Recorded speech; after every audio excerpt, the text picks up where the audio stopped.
A good conversation can shift the direction of change forever. Would you leave it to chance? Join the authors of Design to Change and explore this series of conversations with designers and event owners. Driven by the need and conversations with event owners and event designers who use the event canvas around the world, this series explores the depths of conversations to elevate your abilities to look and act beyond the now. Episodes are hosted by Ruud Janssen, Roel Frissen, Dennis Lehrer and Paul Wilkins, with illustrious changemakers, designers and pioneers in the field of design and beyond. To explore these conversations and additional content, visit designtochange.online. For now, let's start the conversation.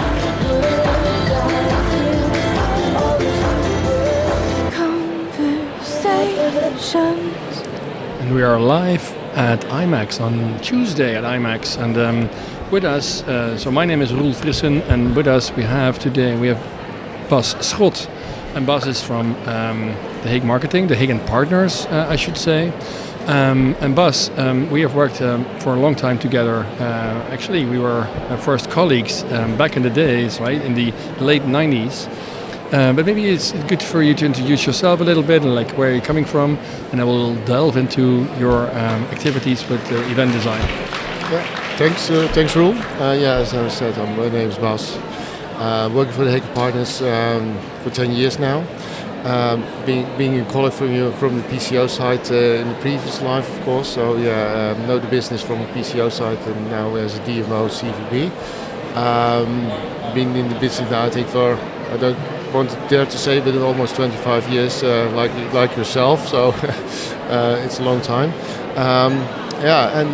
Nice that you invite me here for this podcast. Yeah. I think that event design is a methodology that drives me as from a DMO perspective as I would say as a USP.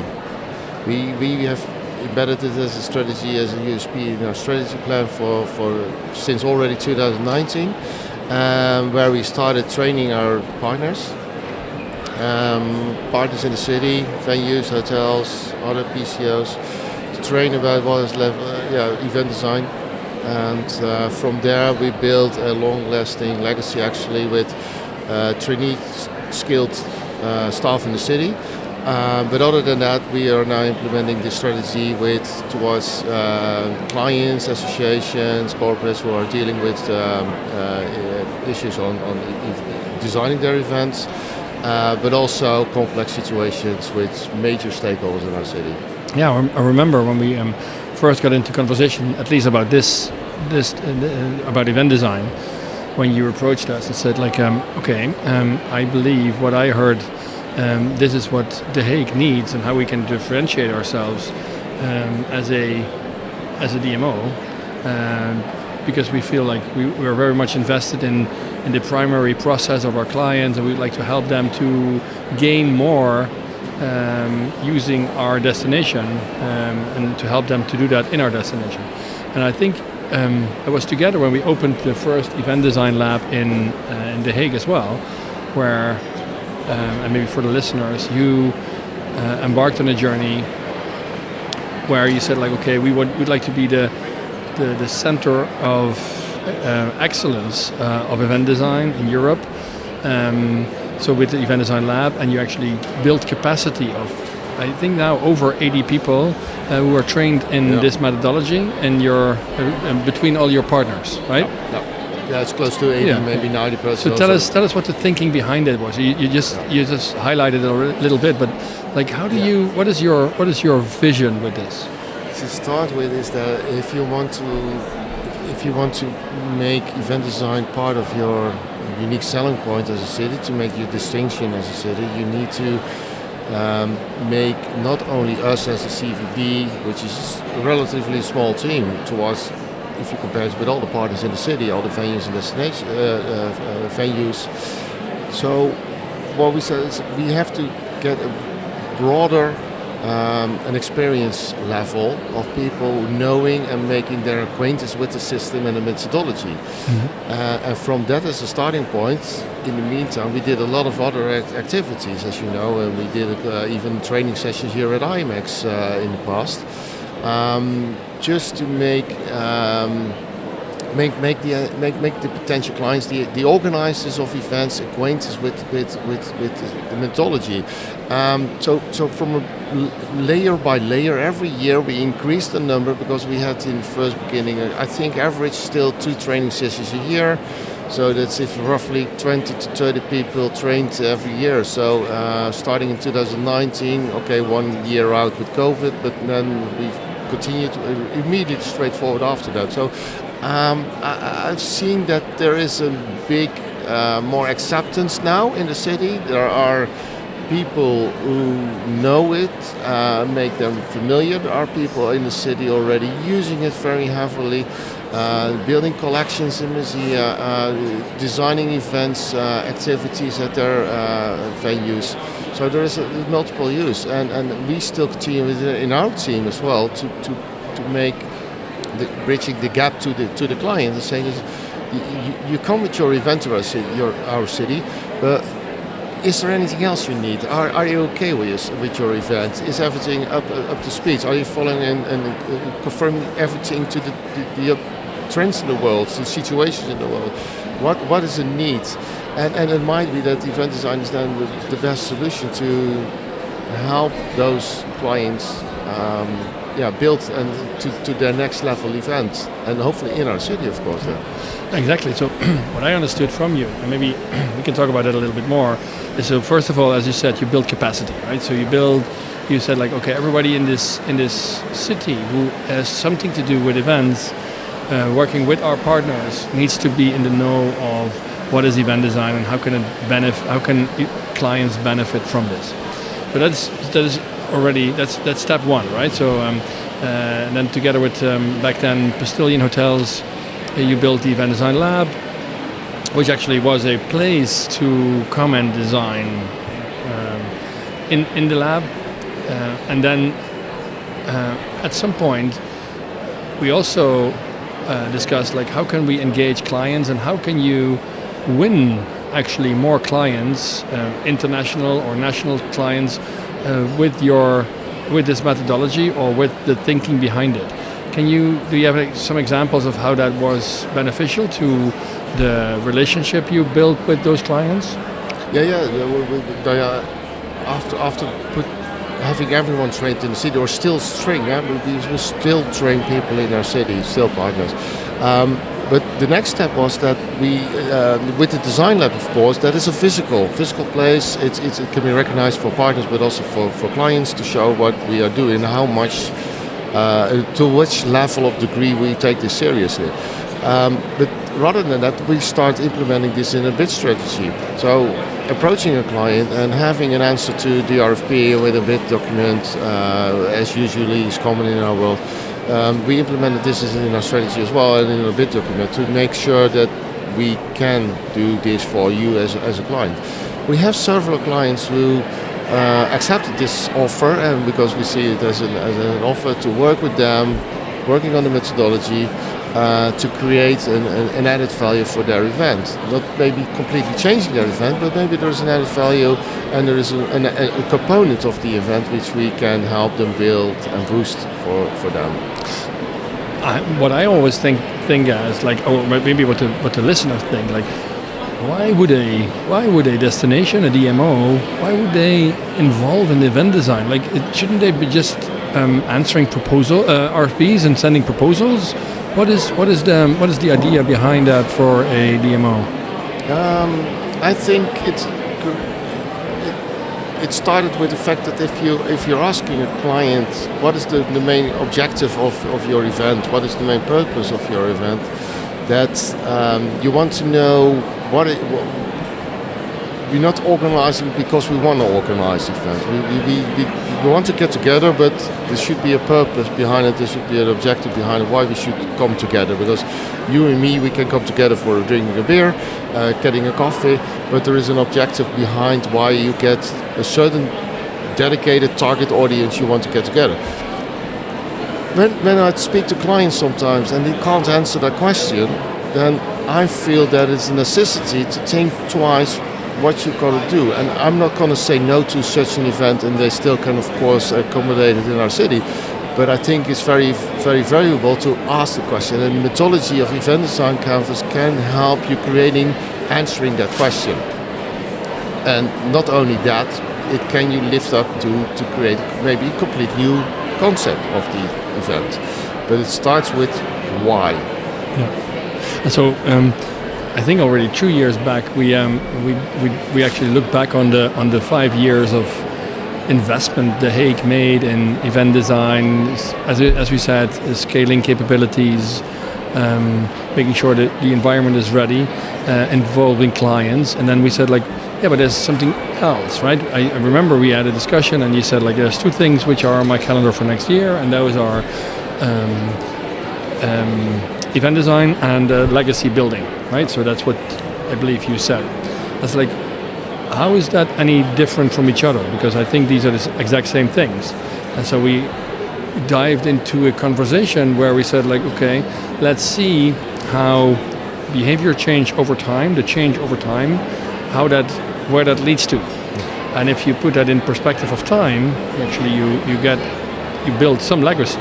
The only thing is, if you're building legacy without knowing what you're building, that is harder. So then we stepped into the zone of, let's see if we can combine those things, see where The Hague wants to invest in, and then state the legacy in a few years' time, and then work our way back and to see where we need to invest right now, right? So I think that is interesting of doing that.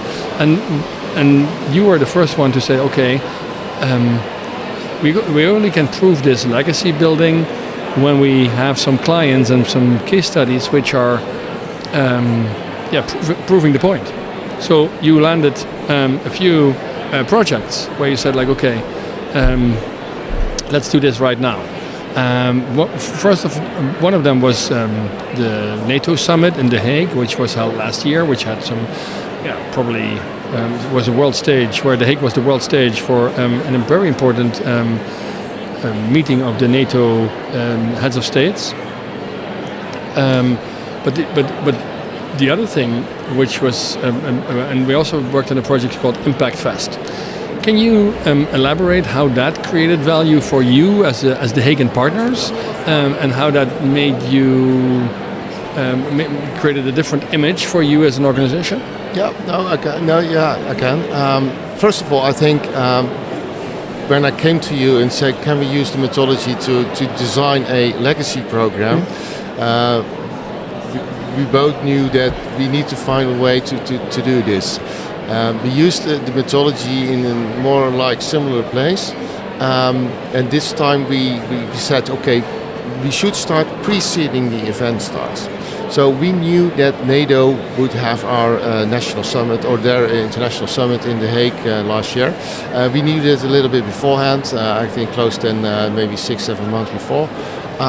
So that was the time that I said, okay, if we want to design a legacy and create a legacy out of that meeting, because this is a meeting that has a great impact on the, but also there might be some negative impacts of security and risk and anxiety and social crowding. And so we said, let's create a legacy program before we have this meeting. Let's start to pinpoint. So we started to do this preceding with a huge team. Stakeholders from any aspect, mostly of municipality, the host city as well, but some other stakeholders, and to design this very nice. I think we did it in 3-4 sessions, all committed, and creating a legacy program. And with designing that program, you're looking a little bit, you're going to go forecasting in the future of what would be the desired outcome of such a meeting for our city? How would we do this now?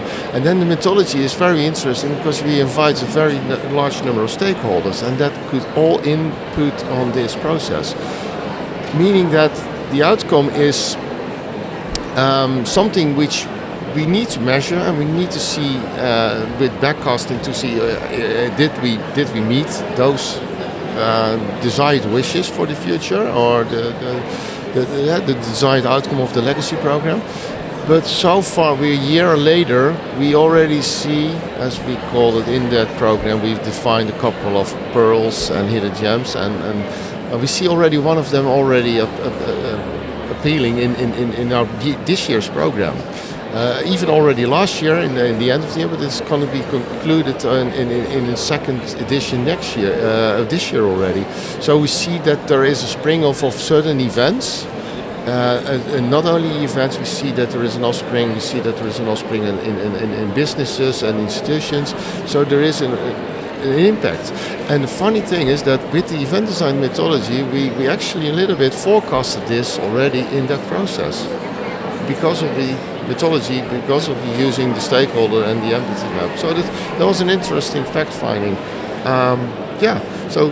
And now we did it for another potential event, which was lasting already in our city for 10 years. And we thought, okay, now we need to build that forward to the next stage. How are we going to do that? So many stakeholders involved, so many partners involved. Let's design again. And we did it again, and we had another 3-4 sessions with, I think, a variety of stakeholders. I think add up in 32 different stakeholders designing the session. So the commitment of those large groups of stakeholders to such a process and taking the time to do this was very valuable for us, but also shows that there is a lot of commitment to do this. And we created again a kind of narrow forecasting on the future of how we're going to design this event in the next couple of years. And that's I could see that's the potential outcome of what we started 5 years ago. Yeah, very interesting. 7 years ago. Yeah, I think there's so many people in the world of events where many larger government bodies like municipalities or even national governments are investing heavily in some industries, and conferences and events are part of those. I think what was interesting when we talked about the NATO summit, I was thinking like, what has that to do with legacy, right? And then we quickly discovered after doing what we call a brown paper session, right? We actually hung a 5 meter wide brown paper on the wall, and we put some dates on it, like where the now is in the middle, and like 10 years or 20 years down the road is on the right side. So on the left side, where did this all started? And then because The Hague is the city of peace and justice. It's in the emblem in the of the city, right? So it's very important to The Hague to be at the center of peace and justice in the world. And we quickly discovered that The Hague is much, the peace and justice part in The Hague is much more well known in the rest of the world than in the city itself or in the Netherlands. And that's funny, right? Yeah. And so very quickly became like, okay, if peace and justice is a thing, where did this all start, and where should this all lead to? And actually we came up with something I think very, very inspiring, is that a few people in the room connected the first peace conference to the second peace conference, which was held closely after. But then, would there be a future peace conference in The Hague, right? So could we string that together and make a red thread connected to those? And how could NATO summit and the nuclear security summit in 2014, I believe, how could they fit in that string? And that is what I'm talking about, building legacy. But then you saw all that before already, right? So what was the need in when you talk about the government, like the local government? What was the need there is there a need to prove this?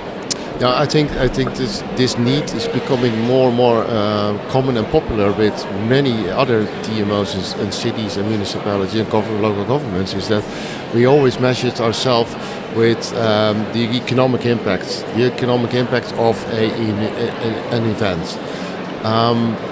What's now becoming more popular and needs for is that we need to have different KPIs, and legacy is one of them, because we should not only look to the direct impact of an event in the same year or the year after, but we also need to look what is the impact on the longer stage of that event. Some events, and that's why we acquire some events on specific clusters for The Hague, on the specific areas of where our DNA lies, like the peace and justice. Especially because those are developing our ecosystem, and in the near future it would be the legacy of that event to the result of that ecosystem.